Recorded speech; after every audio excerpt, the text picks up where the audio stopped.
Alors, bonjour, bonjour, bonjour mes très chers abonnés. Bonjour, maintenant, je suis tout le monde, j'espère que vous l'avez bien. Zamba battre les bisous, tout le monde sur tout le monde les lots. Merci. Puis nous tout le monde bien en fait. Alors, la PSP, merci. Et bonjour, la bande de Onoso. Va s'abonner nouveau à la chaîne Abisso.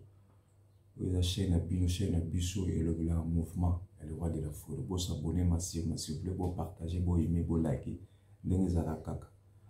Alors, nana sujet moko, nana partager na bino, na sa mo analyse selon Maël Nangai.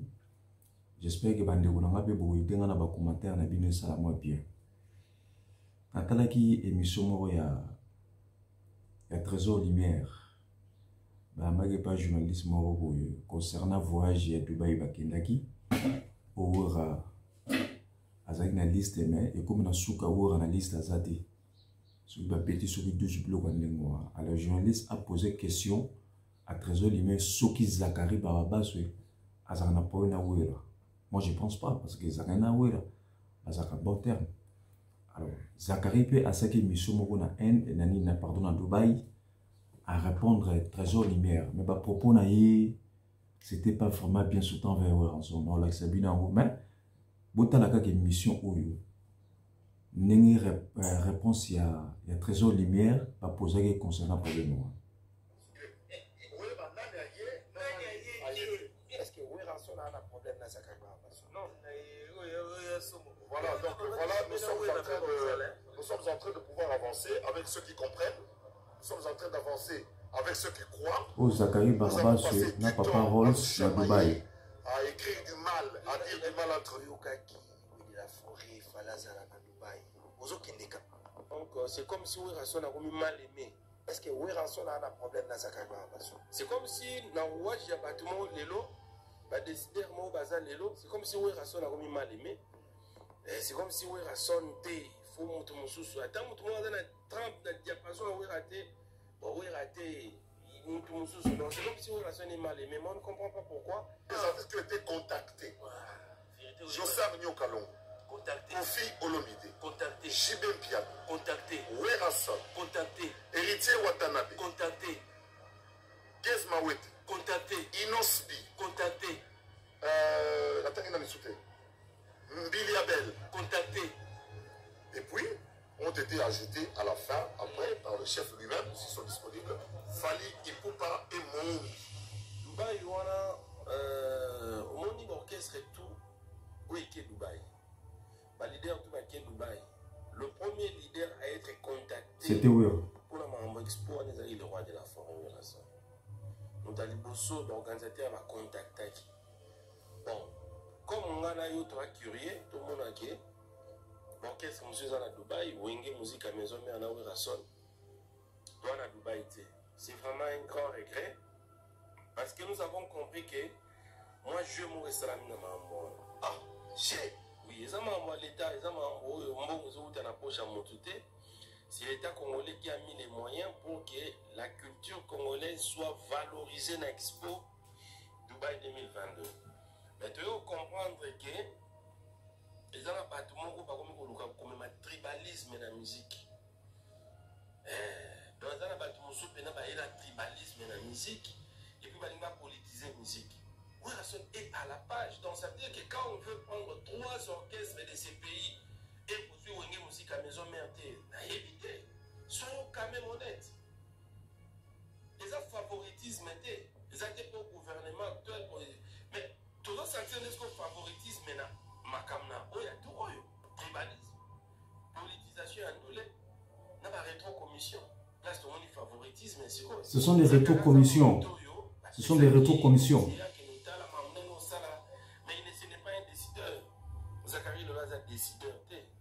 Un décideur va aller. Bateau, bateau, puis Mbongo, bateau, engagé Mbongo et l'État pour la Mambouana va aller. N'a évité détail, n'a évité qui ont fait que Ranson a zalaté. Yo le temps n'a comme moi Zachary. Si Zachary a zalaté et qu'il a pesé pour que Ranson a zalaté, tant mieux, ça c'est l'information que toi tu me donnes. Mais moi je sais que J'espère que vous avez la réponse à il y a Trésor Lumière. Zachary Baba, ce n'est pas un décideur. Un décideur, Bali. Bato Babi qui a photo de Chabatou. Il faut savoir moi l'état bon et bimi. Ba frère d'émission bimi, ba caché bimi tout ça. Peut-être dans la bâtiment, ba yokana ina bâtiment le bon, une trocha bino faut ça, sauf que Babi qui dans l'esprit. D'accord. Alors, mes très chers abonnés, partout dans le monde, tout fanatique de Wangi Musique à maison, mais j'espère que Bolandi va propos à Trésor Lumière. Alors, selon analyse nanga, na moni place ma bemoko Trésor Lumière à Kizé Zakarité. C'est journaliste qui a posé question à Trésor Lumière. Et Trésor Lumière a répondu. Trésor Lumière n'a pas manqué respect à Zakari. Trésor Lumière a l'obité que Zakari n'était. Trésor Lumière il y a l'obité que tout comme vous remarquez que tribalisme moko boye. Na ba sous commission moko na kati au salé loko bo ba bengisi au popé sa sous commission biloko ndengwa. Mais biloko ndengwa ta gele de la forêt za esprit pas les karaté. Ou raza artiste ba somba kate ou raza artiste ya pas en pambate. Alors, qu'est-ce qui a fait que Weranson il était premier artiste congolais de contacter à Kendete? Point d'interrogation. Toujours pas la vérité. Alors, dans notre bino émission, beaucoup de réponses il y a Zakari Barabaswe. Zakari Barabaswe n'a répondre.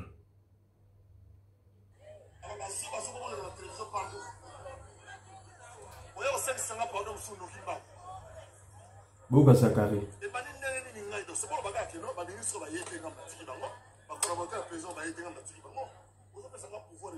Parce que vous voyez pas tout effectivement, vous voyez bien dans le sol, vous voyez pas tout à l'heure. Parce que mon seul moteur, vous consommez les camouflages. Vous suivez la bataille, Trésor Lumière.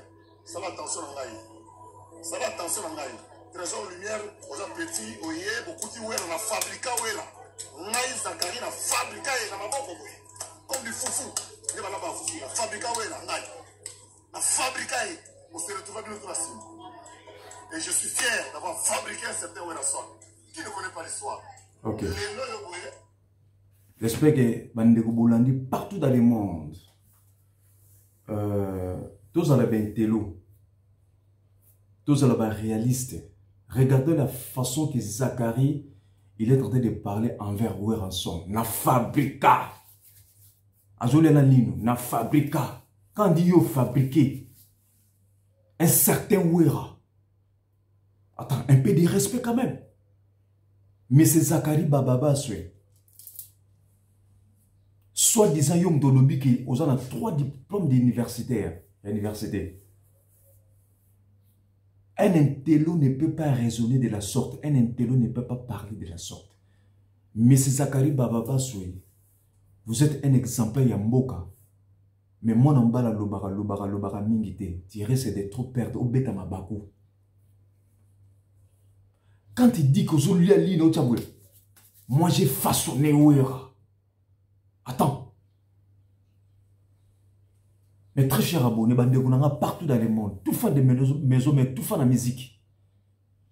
Tout le logo n'a dit sur mon sous. Zakara Zolobake, c'est lui qui a fabriqué Ouera, Azolia Line.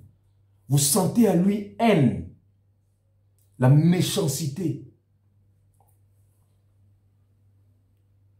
Nana Lubango, je préfère na mutu ou na maturité na sagesse que na muta mayele. Au moins ça na maturité na sagesse, ou vivre bien ou se comporter bien.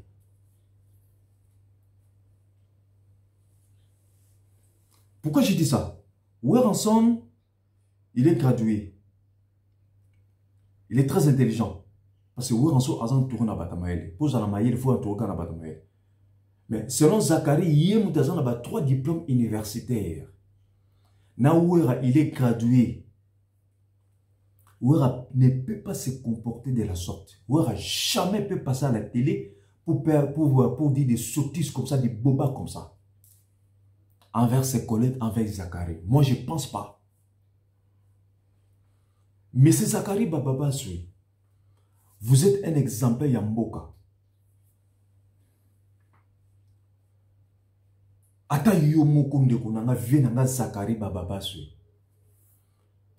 Quand il tenait des propos comme ça méchants envers Ouera, aux la ligne, on a fabriqué Ouera. Ce que soit de la forêt, on a monnaie, on a moissonné na bana. Imaginez Baosanango. Imaginez Baosanango. Ça fait 2 ans, 3 ans passés. Tout le monde a qui yo Messi Zakari Barabas, avec tout le respect que je vous dois.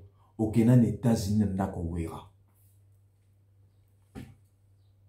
Ouera Zouako comme un frère. Au Kenan, Nako Ouera. Bana Ouera, Bazoué, Bamema, na magasin. Basombre au basket, au Yana Kinshasa, au Lakisa Biso, tout le monde a battu Bamona. Au Kenan, Nako Ouera, Mampata Yamba, au Kitoko, Lia, au Mela. Tout le monde a une vidéo, n'est pas oué à Ndako, Mampata Yamba, Bido Bolia, Melaka. Mais pourquoi des propos méchants comme ça envers ton frère? Yo fabriqué oué à Nini. Zakari Bababa suit. Tant oué à Bani musique yo Zalaki.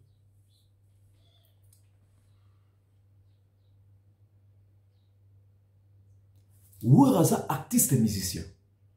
Yoza chronique musical. Yo kosa la boulot na yo, kosa les présentations, na concert, kosa le moko wera fouti yo. Zakari Baba se wera ta payé, JB ta payé, Kofi ta payé, presque tous les musiciens ba fouta yo. Parce qu'en tant que chroniqueur musical, en tant que journaliste, kosa les présentations sorties, ba bilo kanengona on t'a payé.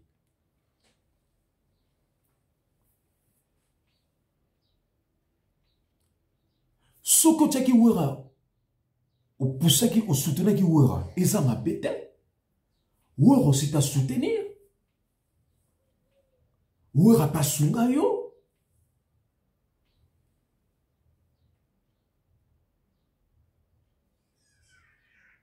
On s'en prend. Zakara le bik et yim ta sala wera, a façonné wera. Franchement, des propos méchants. Franchement, je n'ai pas supporté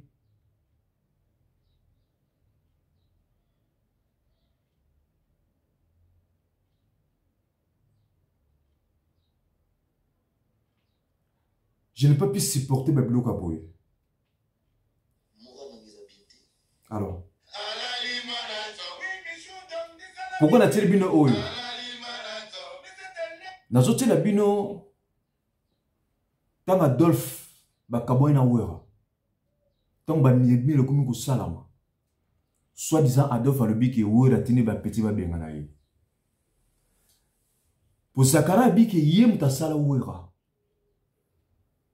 Si vous avez une interview, il y a le bac qui na fait vers na sali tout dans le club de la forêt. Si vous avez une pour ça l'interview. Il y a l'interview na missa wera sans wera yeba. Tola.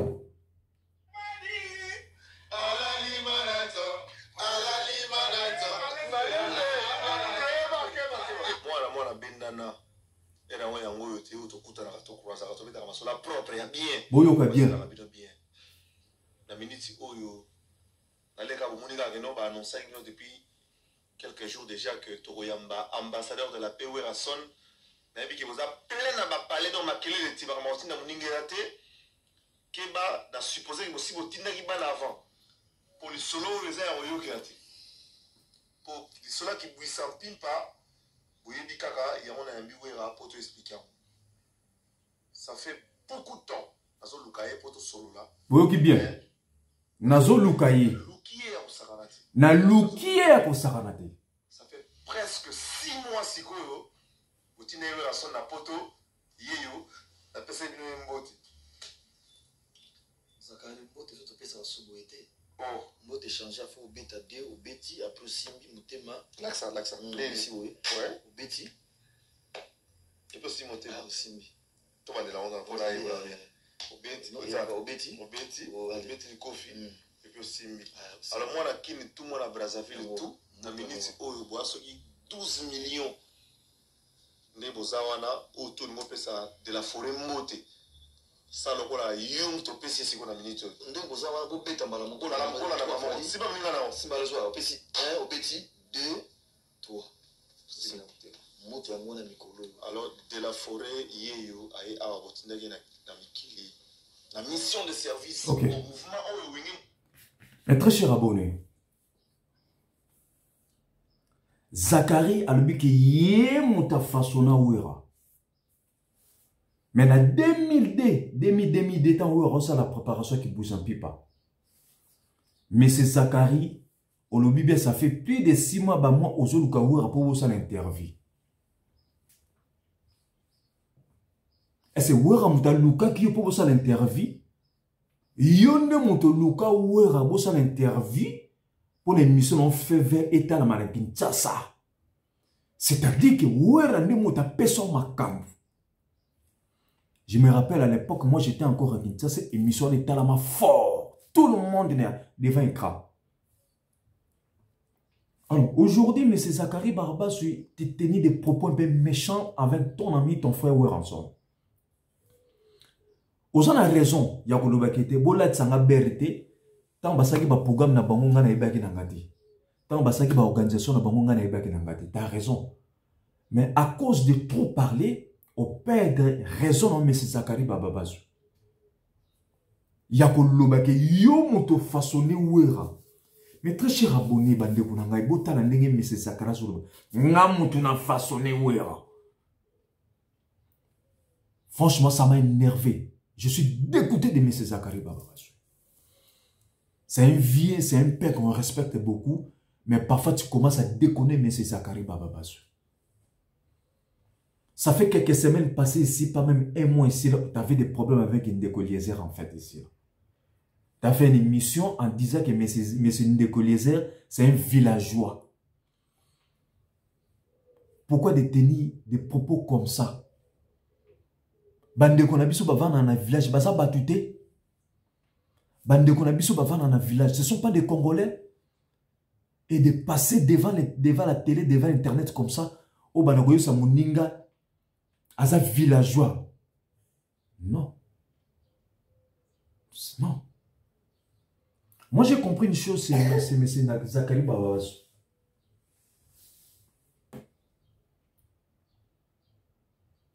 Mais bon, il me semble qu'on peut savoir dans l'eau.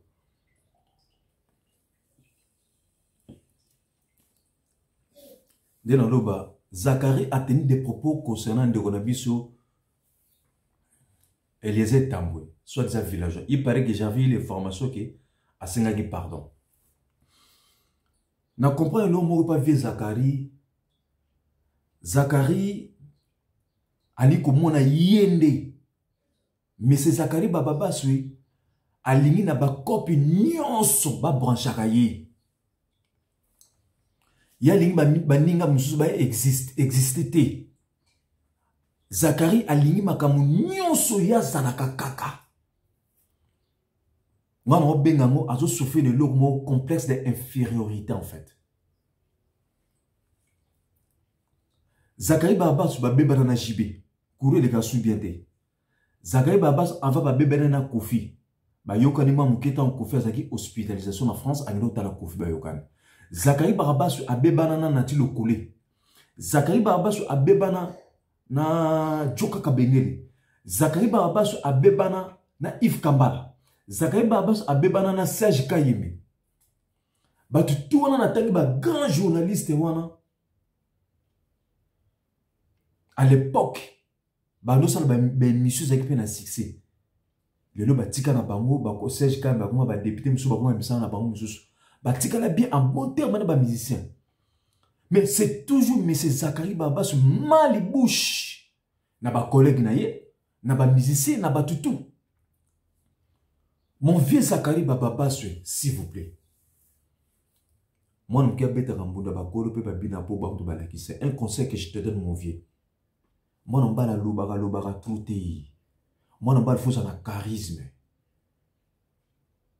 Moi, non, il faut ça la charisme. Moi, non, il faut la oyoka ke belé ozo mona. Kuruba moki. Zala le kola de la forêt. Et l'eau que je sens la wera, moi, force, parce que de la forêt ne parle pas beaucoup. Zacharie Barabas n'a vrai esprit, yo le qui wera un esprit. Tout que peut-être se rappeler, Zacharie Barabas n'a boule esprit, yo le qui wera un esprit. Peut-être Zacharie Barabas se sont comme une cause, que yo le qui wera un esprit. Non.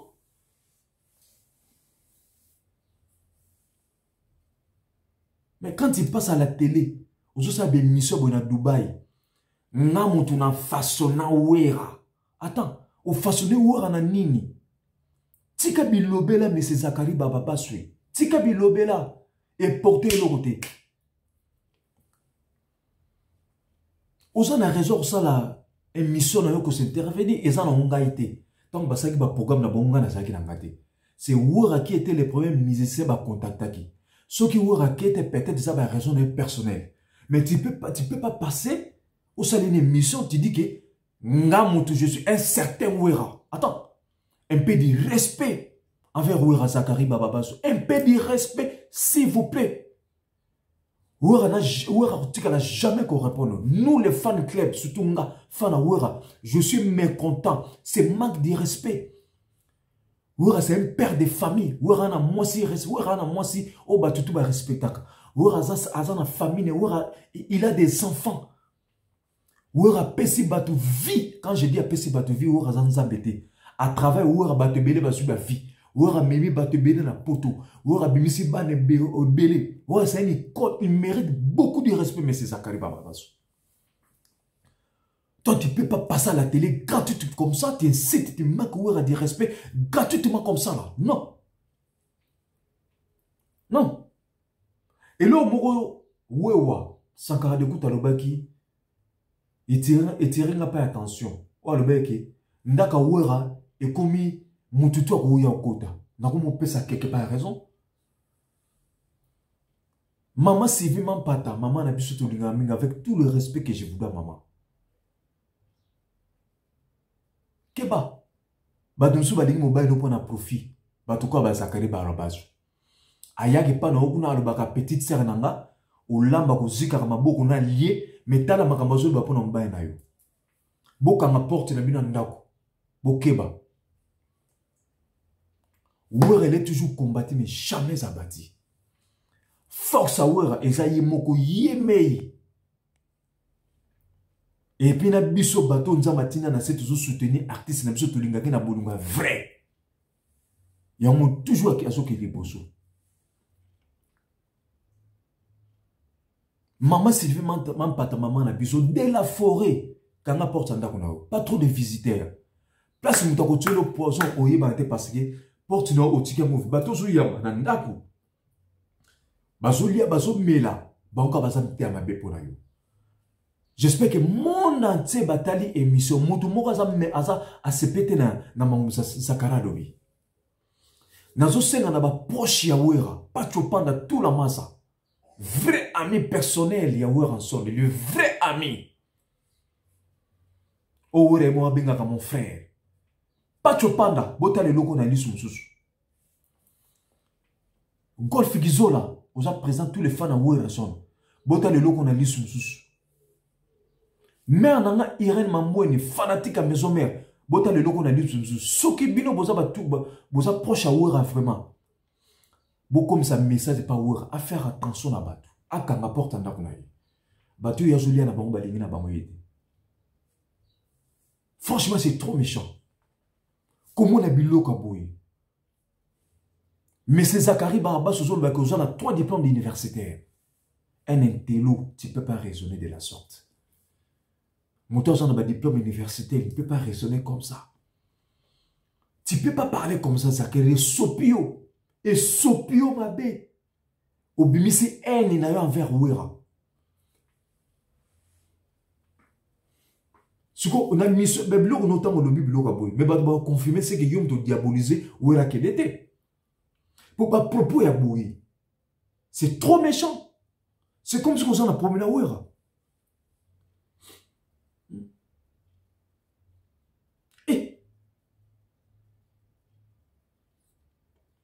qui tribalise Manabino, mais c'est le président de la République, Fatih Beton, Azamoulouba. Mais il y a des gens qui tribalisent. La commission, vous voyez que Blou n'est pas ouvert le karaté. Vous savez que Baptiste n'a bien mis pas de la forêt Blou n'est pas ouvert l'esprit. On va diaboliser ouvert. Zakaro Linka Bilo connaît ce salaire. O linka na ba projet nyonso o ba kusala ba benga kayo o linka to musute o so sila kala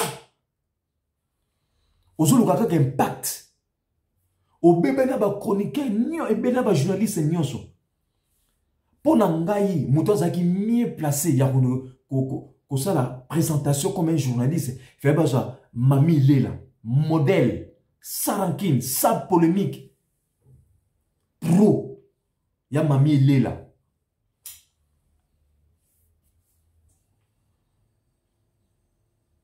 Zakari Baba Sokola takuto yebi no gola tate. Même si on l'a tenu na mono ka ndengwa, Zakari bo la tate. Donc le peut toujours appeler Zakari de la forêt, ba temis blanc de la forêt boyi, ba tel misiyo, il n'y a pas photo. Ba diplôme no misato na lia. Yom to ça ba diplôme misato. Ya yo. Mene loko na beauté, na aspect, na makambo. Grand prêtre de la forêt, au thème de la forêt. Mais c'est Zakari Babaso. Au tika n'a jamais kosa la wera. Au luka wera pour une interview. Bon ça l'émission.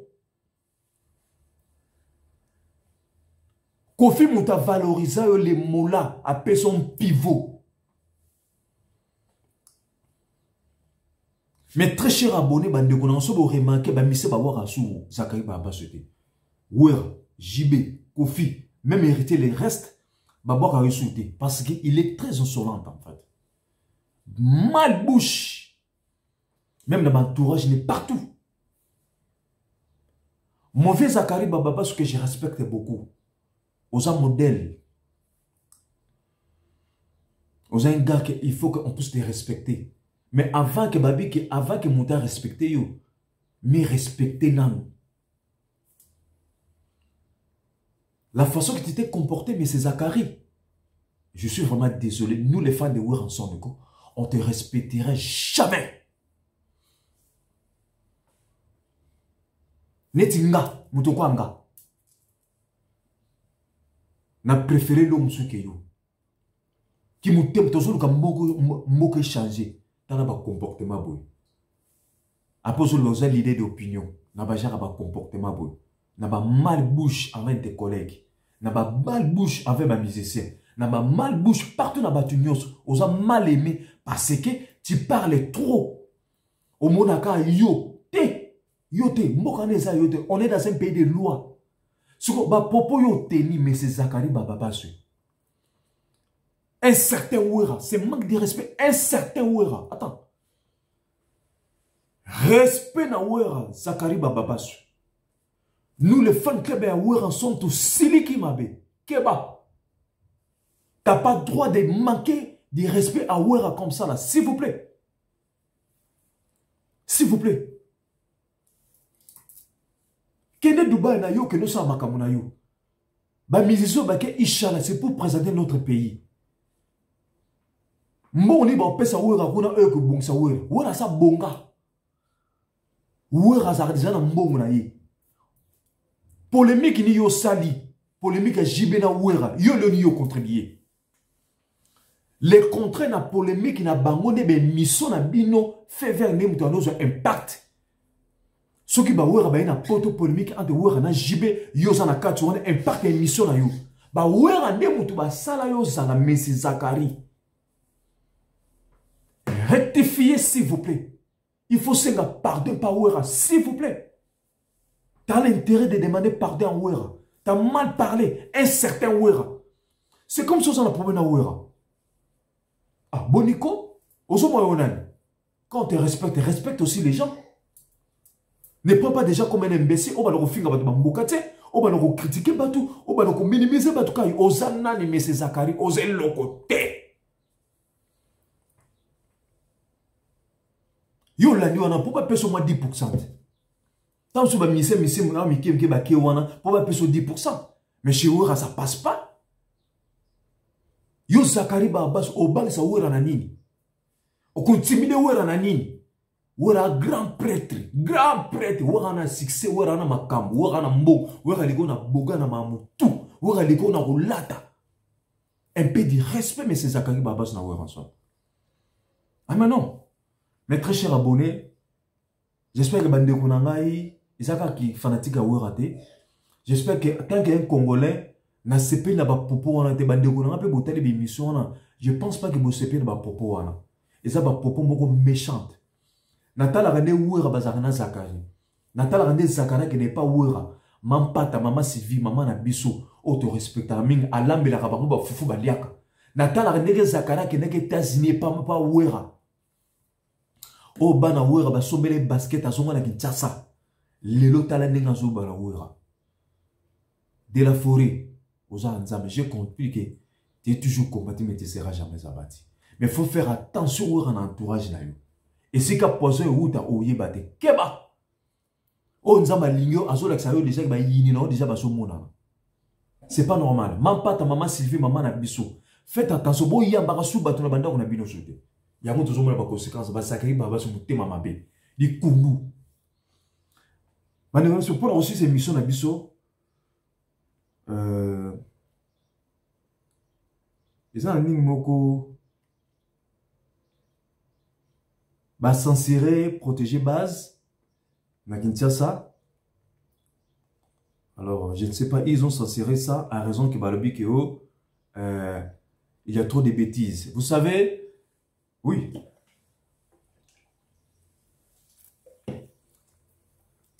Dans le pays nous dans la loi dans quand on censure la Commission nationale des censures des chansons, dans le zone protéger base et ça une saleté. Alors, bande konanga ba congolais, tout raisonner un peu. Ba musique ba nigérien, ba musique ba américain, ba clip ba américain. Tout ce qui a mabé ça passe na ba télé kuna. Pourquoi ba tikamo? Na ba trace ba numérique câble comme na Kinshasa, pourquoi ba tikamo? Pour censurer il faut censurer et avant sortir dans déjà. Et c'est bimi. Ce qui vous censurer na télé l'équité. Na radio so bétate. Mais ce que na YouTube monde autorisé vous censurer parce que monde dans l'élo et internet est en vitesse à TGV, les na TGV. Parce que les na TGV. Natang na bino ni mogo ni na sensi na zui. RDC, la Commission nationale des censures des chansons et des spectacles interdit la présentation et la diffusion au public congolais de la chanson protégée base de l'artiste musicien Ngia Mamakanda ensemble, car il contient des paroles obscènes et contraires aux bonnes mœurs, aux bonnes mœurs en fait. Alors, à la République démocratique du Congo, ministère de la Justice et garde des Sceaux. À la Commission nationale des censures, des censures des chansons et des spectacles. Via la Constitution de la République démocratique du Congo, spécialement en son article 23. Via le décret numéro 003 du 21 février 1996, apportant création de la Commission nationale des censures des chansons et des spectacles, spécialement en ces artistes. Via l'arrêt d'organisation judiciaire. En fait, il y a un on est la censure, j'espère que vous avez vu ce moment bien. Il y a un mot, on lettre en censure, j'espère que vous avez vu. Il y a un mot censure. On va censurer, protéger base en fait. Et voilà. Avec Sabino O Nini Oyo. Bota la sauce Oyo. Bota Neba Komi. J'espère que vous allez bien voir, mes très chers abonnés. Bota.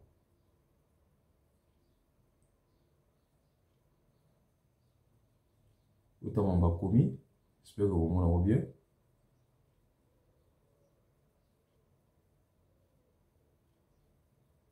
Et voilà.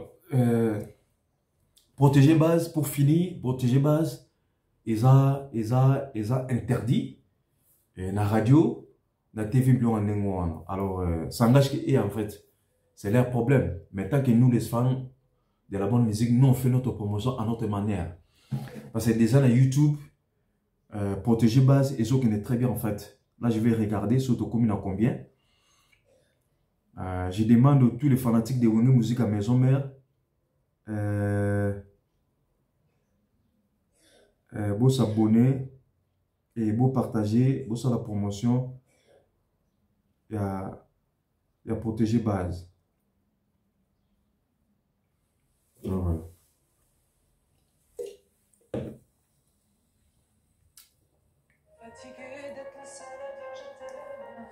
Donc, on a 258K dans 5 jours. Ça donne à peu près 258 400, 258 000 en fait. On prend. Protéger base yango ou lelo. J'espère que ma vie. Les gens connaissent bien. Et voilà. 258K. Et voilà. Alors, mes très chers abonnés, bande Gonanga, les ça la moi analyse. J'espère que vous aimez, partagez, commentaire, pardon. Vous partagez, vidéo. Abonnez-vous massivement à la chaîne Nabino. Vous la chaîne Nabino et défendre mon fan Nabino Toba, le roi de la forêt. Tant que nous les fanatiques tout ça, tant que nous le Congolais tout le changer, on ne peut pas autoriser Nabatum Soussou, Baba nous dénigrer net. Non, on n'a pas besoin de ça.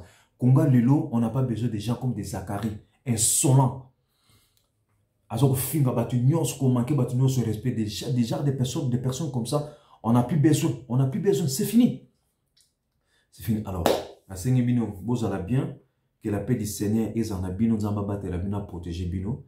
Journée les camarades, en fait, là, moi, je vais me préparer pour aller au taf. Tous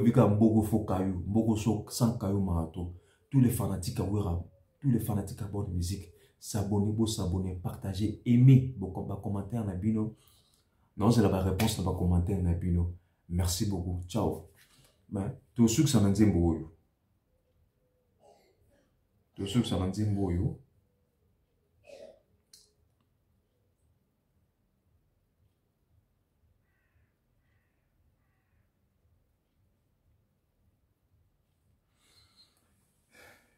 Tout ce que ça m'a dit Mboyo.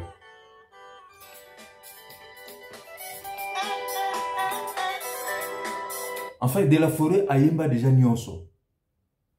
Asa Yemba, c'est un prophète. Asa Yemba, boyo kanzimboyo. Et on trouve mon là le bas contre molema.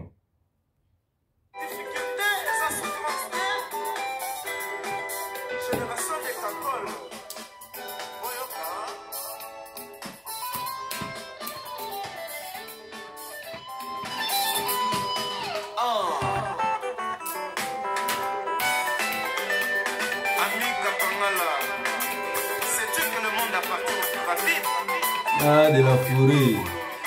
Mon actrice préférée.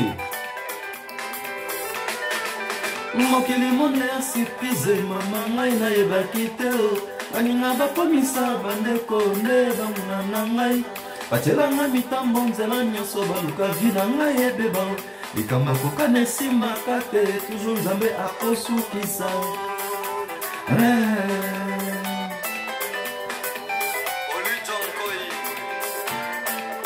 mokili monea surprise mama ngai na yebaki te Baninga komisa bandeko ne bamuna nanga atelanga mitambo nzela nyonso baluka vina ngai ebeba likambo kokana esimbaka te toujours nzambe akosukisa Asa Yemba mwana batu bozobunze partout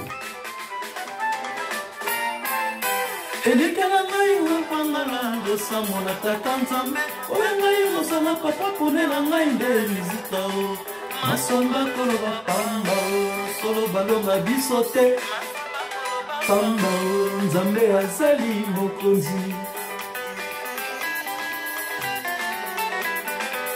Nzambe tata yo mokonzi oswete mobuta malela mokili na mokuna opesa privilege na moto nyonso akoka kozwa okapa badon mpe bachance na moto nyonso aose kita moto osala efo polobi otimi nzela lelo tozali na deserteni atongaka bamane lelo ekomaka moya moto ezali nde lifuta mosolo ezali monganga yango ekoluka moto te waseli moto nde akoluka mosolo mpo nzambe bandeko na ngai boyoka nzembo oyo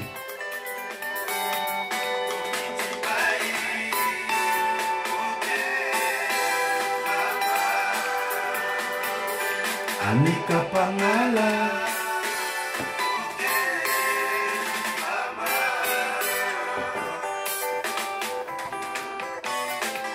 Son Excellence, ambassadeur du Japon, la dame du Capon n'atteint pas la lumière des étoiles. Donc, Nicolas, là, vraiment, moi, t'as la moitié pété. Et puis, tout ce qui sort d'une poubelle, je vois.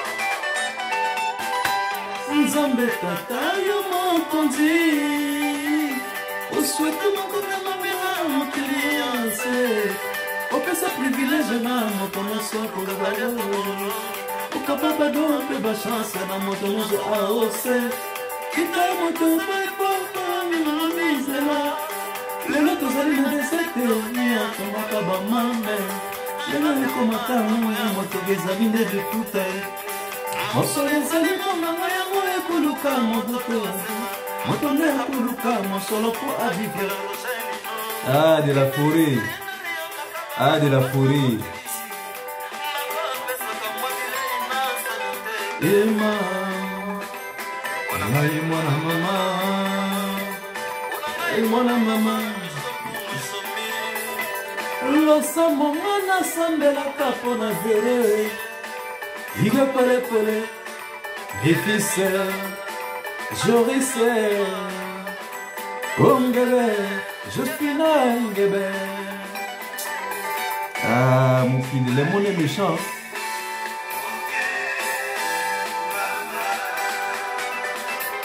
Amika Pangala,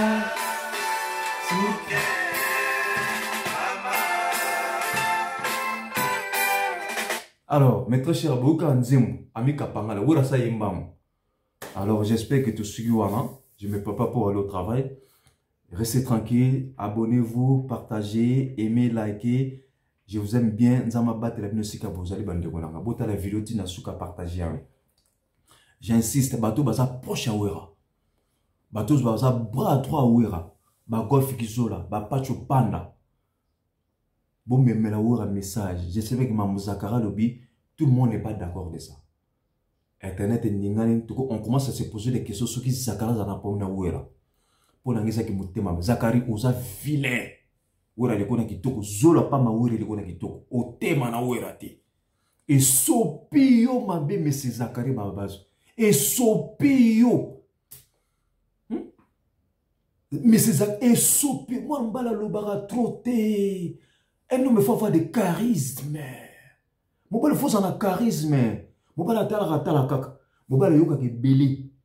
Faut poser ba acte quoi de la forêt. Ya poser ba acte. So no le binengo wan. Encore de la forêt esprit nkoi. Check. T'es la forêt toujours. Consommer toujours formidable. Ni protéger base. Bon, tout ça la promotion protéger base déjà. Check c'est pas pareil. De le papa chéri dit. Bah, on peut sauter de la forêt toujours. Ingeta.